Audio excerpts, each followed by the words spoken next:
Hello everyone, आज की जो हमारी वीडियो होने वाली है वो रिप्रोडक्शन जो फर्स्ट चैप्टर किया था उसी की सेकंड चैप्टर होने वाला है, उसी यूनिट का। और इसके बाद आप फ्री क्यूजेस कर सकते हैं myexpertnurse.in.net। डिस्क्रिप्शन में लिंक भी दे दूंगी और गूगल पे जाके सर्च कर सकते हैं myexpertnurse.in.net। ठीक है, तो उस दिन ये लाइफ स्पैन जो थी कुछ की मैंने बताया नहीं थी। मैंने बोला था कि कमेंट्स में तुम बताना, पर कमेंट्स में तुमने बताया नहीं, सिर्फ 2 गर्ल्स ने बताया था। तो अपनी देख लेना, इतनी होती है लाइफ स्पैन। एंड वीडियो को लास्ट तक देखा करो, वीडियो को लास्ट तक नहीं देखोगे तो तुम्हारा सिलेक्शन नहीं होगा। इस वीडियो को बनाने में बहुत एफर्ट्स लगते हैं मेरे, बहुत खुद से नोट्स बनाती हूँ, खुद से स्लाइड शेयर में बनाती हूँ, फिर खुद से लैपटॉप पे क्यूजेस रेडी करती हूँ, अपलोड करती हूँ वेबसाइट पे।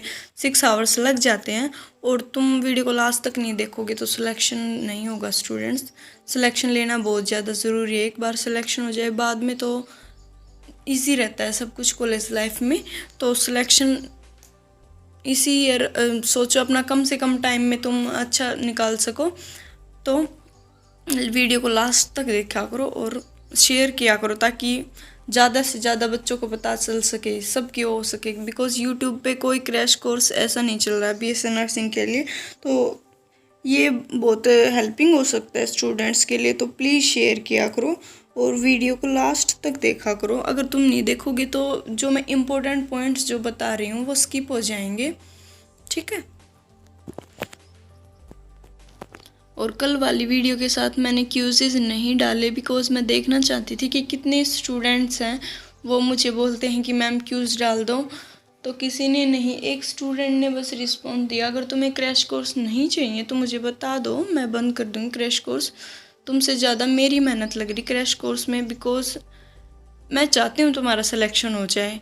और अगर तुम भी चाहते हो कि तुम्हारा सिलेक्शन हो जाए तो तुम्हें क्या सिर्फ 20 मिनट की वीडियो देखनी है, एनसीईआरटी रीड करनी है और क्वेश्चंस वेबसाइट पे से ट्राई करने हैं और मुझे कमेंट में बताना है कि मैम यहाँ पे डाउट आ रहा है, वहाँ से भी कोई क्वेश्चन डाउट हो वो भी बताना है। इतना सा करोगे तो भी तुम्हारा सिलेक्शन हो जाएगा। और एक बार गवर्नमेंट कॉलेज में सिलेक्शन हो गया, आगे तो बिल्कुल ईजी चलेगा, सब कुछ स्मूथली चलेगा। बहुत बहुत डिफरेंस होता है गवर्नमेंट में और प्राइवेट में। तो करो, अगर तुम कर सकते हो तो करो। अभी मैं फ्री यहाँ पे पढ़ा रही हूँ, तुम्हें कुछ नहीं लग रहा तुम्हारा, बस तुम्हें वीडियो देखनी है। और एप्लीकेशन फॉर्म निकलने वाले हैं बाद में। अभी ये एप्लीकेशन फॉर्म के बाद तो पता ही नहीं चलता कि कब टाइम निकल गया, बाद में बिल्कुल टाइम नहीं मिलेगा। फिर एग्ज़ाम हो जाएगा, फिर काउंसलिंग हो जाएगी, एकदम से सब कुछ एकदम से जल्दी हो जाएगा, कुछ पता नहीं चलेगा। सो वीडियोस को अपडेट रहो, चैनल को सब्सक्राइब करके रखो ताकि पता चल जाए तुम्हें वीडियोस कब अपलोड होती हैं। क्यूजेज ट्राई करते रहो, मैं अब बहुत ज़्यादा क्यूजेज वहाँ पे अपलोड किया करूँगी डेली। अगर तुम बोलोगे तो, कल किसी ने नहीं बोला मैम क्यूजेज अपलोड कर दो, तो अगर तुम बोलोगे तो मैं क्यूज अपलोड करूँगी, तुम बोलोगे तो मैं क्रैश कोर्स आगे करूँगी। अगर तुम नहीं चाहते तो मैं बंद कर दूँगी। तो आज मुझे कमेंट्स में ज़रूर बताना कि तुम्हें क्रैश कोर्स चाहिए या नहीं चाहिए। तो चलो आज की वीडियो तो स्टार्ट करते हैं।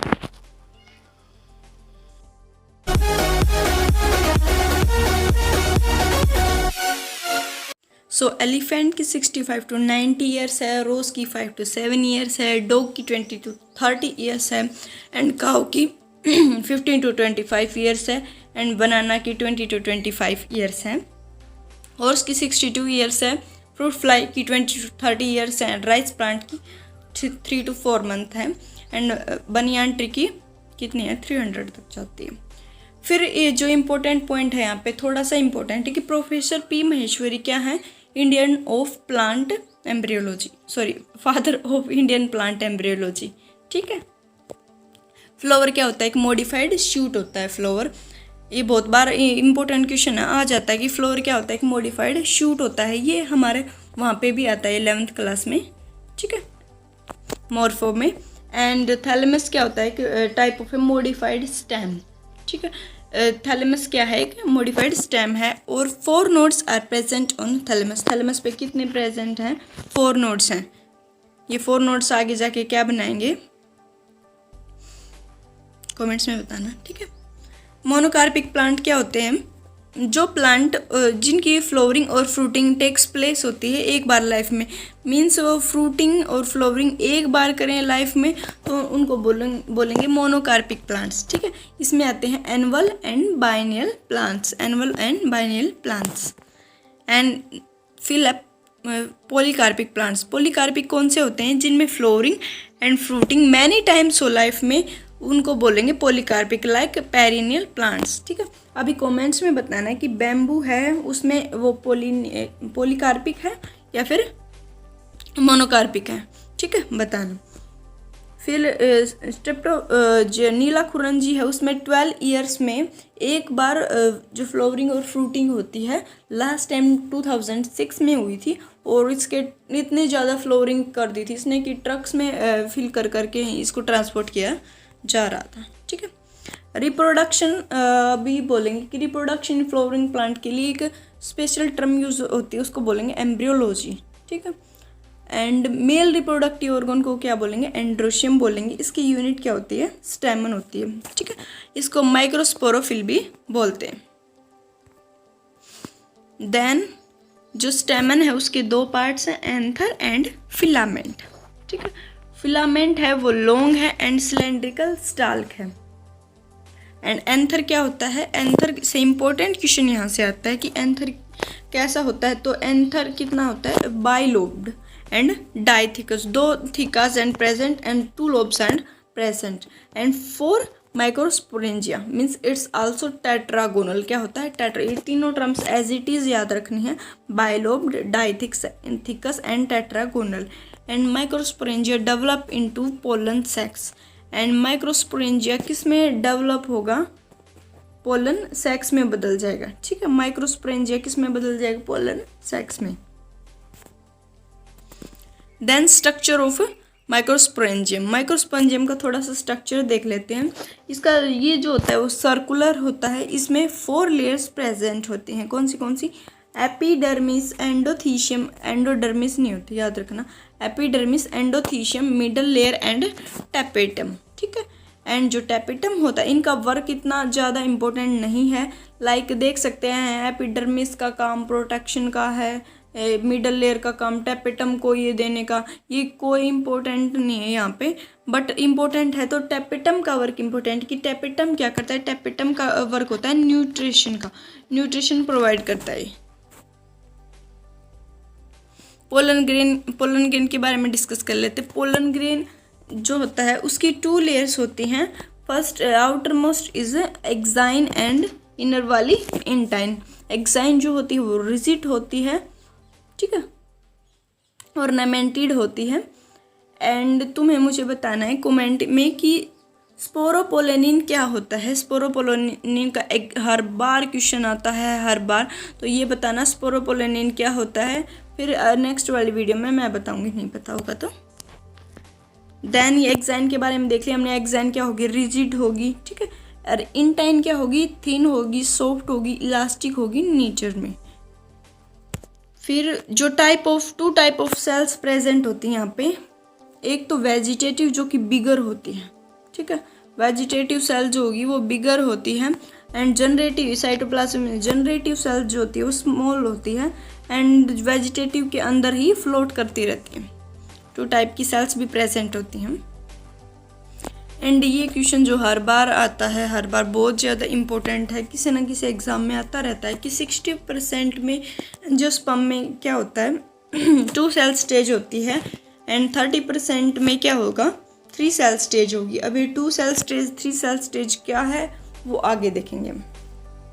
पर ये जो है बहुत ज़्यादा इम्पोर्टेंट है कि 60% ऑफ एंजियोस्पर्म में 2 सेल स्टेज है। अभी अगर तुम्हारे पास ऐसा क्वेश्चन आ जाए कि which cell stage is present in a typical angiosperm, या फिर एंजियोस्पर्म में कौन सी सेल स्टेज होती है, तो तुम क्या बोलोगे? 2 सेल या 3 सेल? तुम 2 सेल बोलोगे, बिकॉज 60% में क्या है? 2 सेल है। तो हम मेजोरिटी को देखते हैं हमेशा, तो 60% में 2 सेल है तो हम 2 सेल बोलेंगे, 3 सेल कभी नहीं बोलेंगे, ठीक है। अभी 60 और 40 करके आ जाए तो हम अलग अलग लिखेंगे। जो पोलन ग्रेन होता है बहुत ज़्यादा स्पीसीज़ का, वो क्या करता है, एलर्जी कोज करता है। तुमने देखा होगा किसी किसी पर्सन को वीट से भी एलर्जी हो जाती है, किसी को किसी चीज़ से एलर्जी होती है। तो वो पोलन ग्रेन्स होते हैं बहुत ज़्यादा स्पीसीज़ के जो एलर्जी को कोज करते हैं, एलर्जेनिक होते हैं। एंड एक और इम्पोर्टेंट पॉइंट है जो यहाँ पे एनसीईआरटी ने भी हाईलाइट करके दिया है, जो कैरेट ग्रास होता है वो इंडिया में आया था इम्पोर्टेड वीट के साथ, ठीक है। एंड पोलन ग्रेन जो होते हैं वो रिच होते हैं न्यूट्रिएंट्स में। वेस्टर्न कंट्रीज़ में इनकी टेबलेट्स आते हैं जिनको कंज्यूम करते हैं लोग। तो पोलन ग्रेन्स क्या होते हैं, न्यूट्रिएंट्स में क्या होते हैं, रिच होते हैं। एंड वायबिलिटी जो होगी, वायबिलिटी डिफरेंट होती हैं पोलन ग्रेन्स की। तो वायबिलिटी होगी वो वेरी करती है एंड डिपेंड करती है टेम्परेचर पे और ह्यूमिडिटी पे। कितना टेम्परेचर है वो सर्वाइव कर पाएगा या नहीं कर पाएगा ह्यूमिडिटी पे, ठीक है। एंड जो पोलन ग्रेन होते हैं वो कितने टेम्परेचर पे स्टोर किए जाते हैं, ये बहुत ज़्यादा इम्पोर्टेंट पॉइंट है, ठीक है। 1-196 डिग्री सेल्सियस पे पोलन ग्रेन्स को हम स्टोर कर सकते हैं। देन गायनोशियम के बारे में, गायनोशियम है उसकी यूनिट को बोलेंगे पिस्टिल और कार्पल, ठीक है। मेगास्पोरोफिल भी बोलेंगे, क्या बोलेंगे, मेगास्पोरोफिल। कार्पल के कितने पार्ट्स होते हैं, 3, स्टिग्मा, स्टाइल, ओवरी, ठीक है। स्टिग्मा, स्टाइल, ओवरी तुम्हें पता ही होगा, फिर भी बता देती हूँ। डायग्राम्स मुझे इतने अच्छे से आते नहीं, वैसे ही बता देती हूँ कि स्टिग्मा होता है वो क्या करता है, लाइक जो भी कोई पोलन ग्रेन आएगा उसके लिए रिसेप्टर का काम करता है, उसको कैच करता है, उसको मतलब स्पेस प्रोवाइड करेगा एंड स्टाइल कन्वे करेगा पोलन ग्रेन्स को, और ओवरी में फर्टिलाइजेशन होता है। देन 1 ओव्यूल जिसमें प्रेजेंट होता है वो कौन से होते हैं, वीट, मैंगो, ठीक है। ये तुम देख लेना, ये बहुत इंपॉर्टेंट पॉइंट है कि इसमें किस में एक ओव्यूल प्रेजेंट होता है और किस में एक से ज़्यादा। इसमें ये एग्जाम्पल्स और मॉर्फो के वो एग्जाम्पल्स जिनमें वो मॉर्फो के टाइम पे बता दूंगी, ठीक है। वहाँ पे भी जो एग्जाम्पल्स हैं वो बहुत ज़्यादा इंपॉर्टेंट है। और जो तुम्हें एग्जाम्पल करने हैं हमेशा एनसीईआरटी को रेफर करना है। जितने एनसीईआरटी में एग्जाम्पल दे रखे हैं हर चीज़ के, सिर्फ उतने ही एग्जाम्पल करो, ठीक है। एक ओव्यूल किस में प्रेजेंट होता है, वीट में, ठीक है। और मोर देन 1 पपाया में, वाटरमेलन में, इनमें ये वहाँ पे भी मॉर्फो में भी मेंशन है। देन एपोकार्पस एंड सिनकार्पस, ठीक है। सिन का मतलब क्या होता है, हमेशा याद रखना, कहीं भी मॉर्फो में यहाँ पे या फिर बायो में कहीं भी एपो और सिन आ जाए, सिन का मतलब होता है फ्यूज्ड, और कार्पस मीन्स तुम्हें पता ही है, मीन्स कार्बल्स क्या है, फ्यूज्ड हैं, एक दूसरे के साथ फ्यूज हो गए हैं, डिफ्रेंशिएट नहीं है। तो किस में मिलेगा, पपाया में, ठीक है। एंड सॉरी, हाँ सही बोला। एंड एपो मीन्स क्या होंगे, फिर फ्री होंगे, लाइक रोज, लोटस, ठीक है। इनमें क्या होगा, ये फ्री होंगे, अलग अलग एक दूसरे से अटैच नहीं होंगे। देन ये जो डायग्राम है, मुझे नहीं पता तुम एनसीईआरटी में जाके देखोगे या नहीं, बट ये बहुत ज़्यादा इम्पोर्टेंट है, तो मैंने यहाँ पे भी इसको थोड़ा सा समझाने का सोचा, तो थोड़ा सा बता देती हूँ, ज़्यादा नहीं। लाइक ये चलाजल एंड होता है, ये बेसल एंड होता है, ये हाइलम होता है, एंड देन ये फ्यूनिकल होता है, ये माइक्रोपाइल होता है, ठीक है। माइक्रोपाइल ये इसके क्या होंगे, इंट्यूगमेंट्स होंगे, न्यूक्लियस होगा और एम्ब्रियो होगा। अब इसके बारे में कुछ थोड़ा सा दे रखा है कि एनसीईआरटी ने कि माइक्रोपाइल क्या होता है, हाइलम क्या होता है, चलाजा क्या होता है, तो ये तुम वहाँ पे पढ़ लेना, ठीक है। ज़्यादा ये इतना बेसिक सा ही है। चलाजल बेसल एंड होता है, ये बस याद रखना है तुम्हें। मेगास्पोरोजेनेसिस क्या है, formation of megaspores from a megaspore mother cell, ठीक है। मेगास्पोर मदर सेल से मेगास्पोर बनना, मेगास्पोर मदर सेल मतलब MMM, ठीक है। मेगास्पोर मदर सेल से मेगास्पोर का बनना ही मेगास्पोरोजेनेसिस है, ठीक है। देन इसके बारे में डिस्कस कर लेते हैं कि अभी इसकी कोई भी सेल होगी, अगर इसकी कोई भी सेल MMC की सॉरी mm की, एंड इसकी कोई भी सेल है वो डिवाइड करना स्टार्ट कर देगी, मास बना लेगी, ठीक है। एंड वो फिर किस में डिवाइड हो जाएगी, primary, parietal and primary sporogenous cells. Then जो प्राइमरी स्पोरोजीनस सेल्स है वो मेगास्पोर मदर सेल की तरह बिहेव करना स्टार्ट कर देती है, एंड वो क्या बनाएगी, ये 4 मेगास्पोर्स बनते हैं जो कि लीनियरली अरेंज होते हैं, तो मोस्टली लीनियर टेट्राइड्स प्रेजेंट होते हैं। ये भी एक इम्पोर्टेंट क्वेश्चन बन सकता है।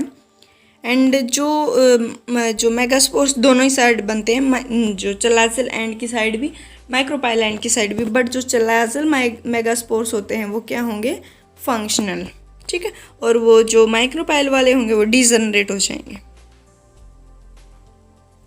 फिर ये एक इम्पोर्टेंट डायग्राम जिससे मैं तुम्हें समझाना चाहती हूँ, लाइक ये माइक्रोपाइलर एंड है, ये माइक्रोपाइलर ये न्यूक्लियस है, और ये क्या है, मेगास्पोर मदर सेल है। जैसे ये मेगास्पोर अब ये डिवाइड कर रहा है तो ये क्या बन जाएगा, एक बार में कितने बनाएगा, 1 से कितना बनाएगा, 2, ठीक है, एंड 2 से फिर कितना होगा, 4, तो ये क्या होगा, मेगास्पोर डायड होगा, यहाँ पे कितना होगा, टेट्राड होगा। ये तुम डायग्राम एनसीईआरटी से जाके भी देखना, ठीक है। देन यहाँ पे तुम ये डायग्राम देखो, ये जो डायग्राम है, जो लास्ट वाला ये डायग्राम है, ये बहुत इम्पोर्टेंट है, ठीक है। देन फिर तुम देख लो कि 2 से कितने बन जाएंगे, 4, 4 से कितने हो जाएंगे, 8, ठीक है। बाद में जो ये है कि कौन फंक्शनल रहेगा कौन नहीं रहेगा, ये इम्पोर्टेंट है कि चलाजल एंड है, चलाजल एंड पे क्या बनेंगे और माइक्रोपाइलर एंड पे क्या बनेंगे। तो माइक्रोपाइलर जो एंड है, सॉरी माइक्रोपाइलर एंड है, वहाँ पे बनेंगे एग अपरेटस होगा। एग अपरेटस में 2 सिनर्जिड्स और 1 एग सेल होती है, तो ये माइक्रोपाइलर एंड पे बनते हैं, याद रखना। और चलाजल एंड पे क्या बनेंगे, वो भी इम्पोर्टेंट है, ठीक है, बट माइक्रोपाइल पे इम्पोर्टेंट है। तो देखो मेगास्पोर है वो किस में डिवाइड होगी, 2 में, एंड फिर किस में हो जाएगी, 4 में, एंड देन किस में हो जाएगी, 8 में, ठीक है। और ये जो डिविजन्स होते हैं वो भी इम्पोर्टेंट है, यहाँ पे वो डिवीज़न होते हैं फ्री न्यूक्लियर डिवीज़न। ये इंपॉर्टेंट क्वेश्चन है, बहुत बार आता है कि कौन सा डिवीज़न होता है, फ्री न्यूक्लियर डिवीजन। ये जो चैप्टर है ये बहुत ज़्यादा इंपॉर्टेंट है, एनसीईआरटी से बार बार स्टडी करना है इसको। तो जो डिवीज़न होंगे वो कैसे होंगे, फ्री न्यूक्लियर डिवीज़न होंगे, ठीक है। और जो उसमें से 6 हैं वो उनके बाहर सेल वाल आ जाएगी, सराउंड हो जाएंगे, बट 2 के बाहर नहीं होगी सेल वाल, उनको बोलेंगे पोलर न्यूक्लियर, ठीक है। और जैसे मैंने बताया कि एग अपरेटस जो होगा वो माइक्रोपाइल एंड पे होगा। एग अपरेटस का मतलब इन तीनों को कंबाइन करके बोल रहे हैं, जिसमें 2 सिनर्जिड्स और 1 एग सेल है, ठीक है। देन फिलीफॉर्म अपरेटस, ठीक है। फिलीफॉर्म अपरेटस देखो मैंने तुम बताया नहीं यहाँ पे, ये है फिलीफॉर्म अपरेटस, ठीक है, जो कि माइक्रोपाइलर एंड पे प्रेजेंट होता है। और इसका काम क्या होता है, ये गाइड करता है पोलन ग्रेन्स को।